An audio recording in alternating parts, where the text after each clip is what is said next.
بسم الله الرحمن الرحيم الحمد لله وكفى والصلاة والسلام على الحبيب المصطفى وعلى عباده الذين اصطفى اللهم صل وسلم على محمد صلى الله عليه وعلى آله وسلم تسليما كثيرا إن الله وملائكته يصلون على النبي إن الله وملائكته يصلون على النبي يا أيها الذين آمنوا صلوا عليه وسلموا تسليما ربي اشرح لي صدري ويسر لي أمري واحلل عقدة من لساني يفقه قولي إخواني أخواتي mes frères et sœurs Assalamu alaikum wa rahmatullahi wa barakatuh. Que la paix d'Allah subhanahu wa ta'ala, sa miséricorde et ses bénédictions soient sur vous, mes frères et sœurs partout dans le monde, qu'Allah subhanahu wa ta'ala nous accorde la guidée de la foi musulmane et ses délices. Mes frères et sœurs en humanité qui n'êtes pas encore musulmans, ça va venir. Qu'Allah vous accorde l'islam, mais sachez que ça va venir. Croyez-moi que ça va venir. Bonjour, bonsoir, bon appétit, bon ce que vous voulez. Aujourd'hui,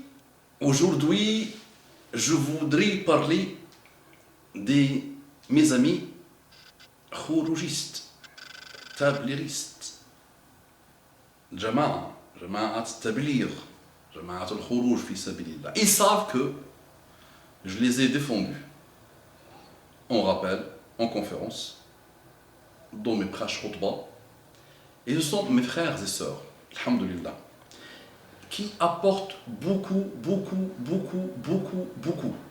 et qui ont bien travaillé dans tous les pays musulmans, même l'Arabie saoudienne, mais qui ont apporté beaucoup.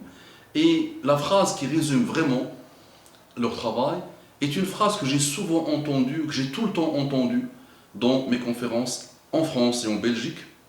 Les vieux me disaient, à chaque fois, me disent que leur génération à eux, est pire que la génération de leurs enfants. On n'arrête pas d'attaquer des jeunes d'aujourd'hui, alors que leurs parents disent eux-mêmes que leur génération était mauvaise, complètement délabrée, complètement déviée. Et ils expliquent, à chaque fois que tu leur poses la question, ils disent, nous, je n'ai même pas. Parfois, tu rencontres quelqu'un et te dit, Eid Mubarak, quel Eid? Pourquoi l'Eid? Ramadan vient de passer. Et nous, on a connu cette époque où on ne se rendait même pas compte que Ramadan est passé. D'accord? On ne priait pas, on remplissait les bars, l'auto, alcool et toutes les bêtises. Et qu'est-ce que Allah subhanahu wa ta'ala fait pour vous inviter à revenir vers sa religion? Et ils répondent tous de la même voix. Jama'at al-Khourouj, Jama'at al-Tablir. Monsieur le gamin, toi, qui ne sait pas encore ce que veut dire une jumla avec mubtada et khabar, c'est-à-dire la plus simple de l'arabe littéraire, ferme ta bouche. N'attaque pas tes frères parce que tu as un miswak et parce que tu as entendu 5 noms. 5 noms.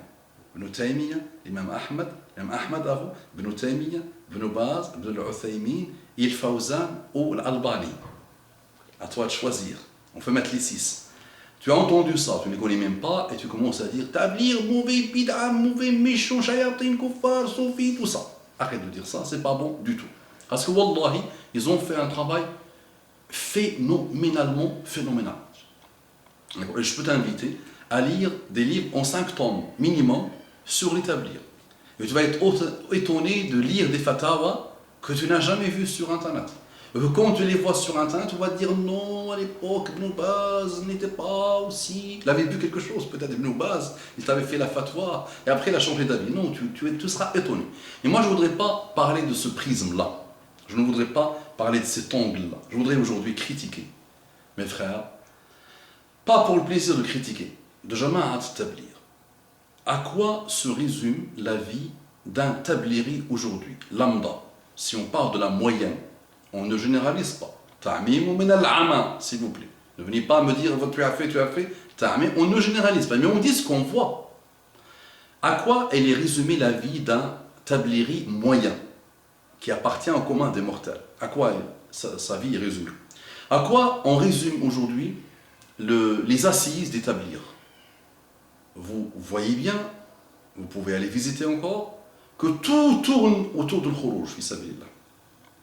Tout, vraiment toute la khutbah, le seul but c'est, à la fin, on va commencer à dire qui fait 3 jours, qui fait 40 jours, qui fait 44 mois, vis-à-vis qui fait une année. Masha'Allah.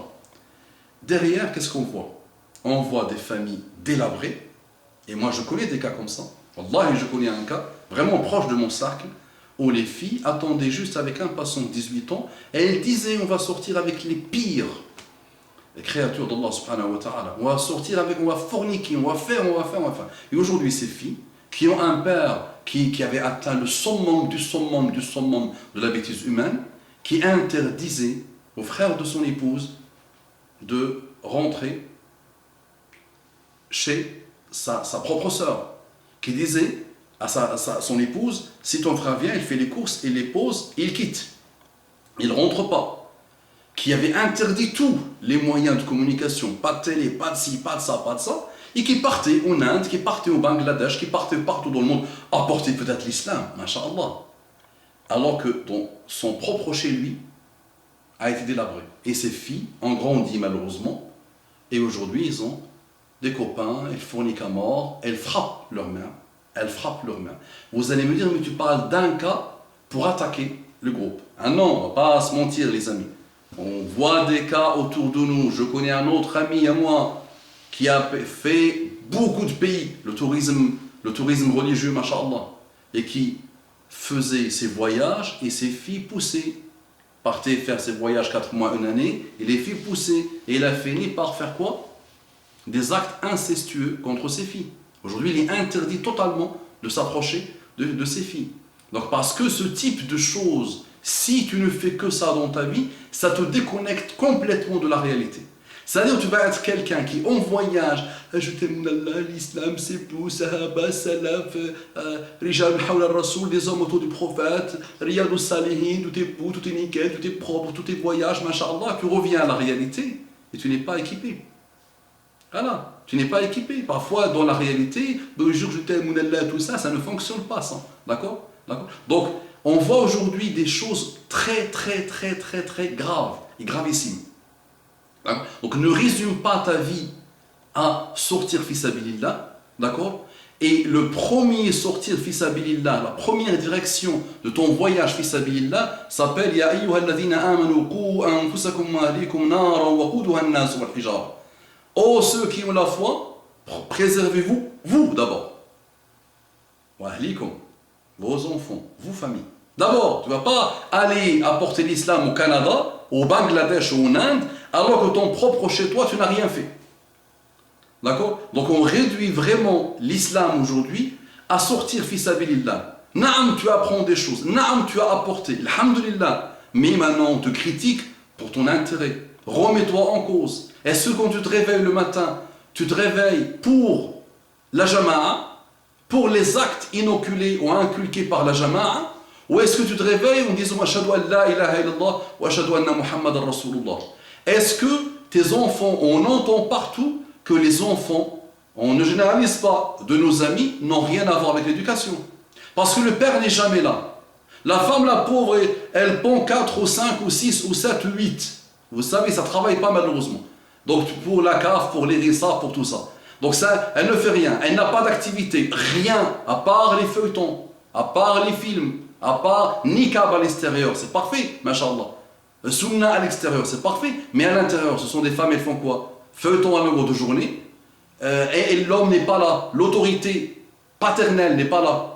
La protection pour la femme, la tendresse aussi pour la femme, être là à côté de la femme quand il éduque les enfants. Elle n'est pas là, ben les enfants, malheureusement, sans vouloir généraliser, d'accord? Mais observez autour de vous, et vous allez voir, les enfants sont très mal éduqués. Donc, au lieu de vouloir faire un voyage à 7000, 8000, 10 000 km de chez toi, concentre-toi d'abord sur ton chez toi. D'accord? Na'am al-khurouj à apporter, alhamdulillah, na'am al-khurouj, mais d'abord, fais un khurouj sur toi-même et fais un khurouj vers tes enfants, qu'Allah te bénisse. Vraiment, wallahi vraiment. Parce que chaque personne qui appartient à un groupe tombe malheureusement dans la divinisation de son groupe. Et il ne vit que pour les préceptes de son groupe. Et il ne peut pas voir le monde autrement que par le prisme de son groupe. Et ça, c'est très dangereux. Et là, tu tombes parfaitement dans le shirk. Tu as aujourd'hui en France une infinité d'occasions d'inviter les gens à l'islam. commence par tes enfants, commence par ton entourage, donne un excellent exemple et commence aussi par ton voisinage, propager. Jazakumullahu kulla khair. Wassalamu alaikum wa rahmatullahi wa barakatuh.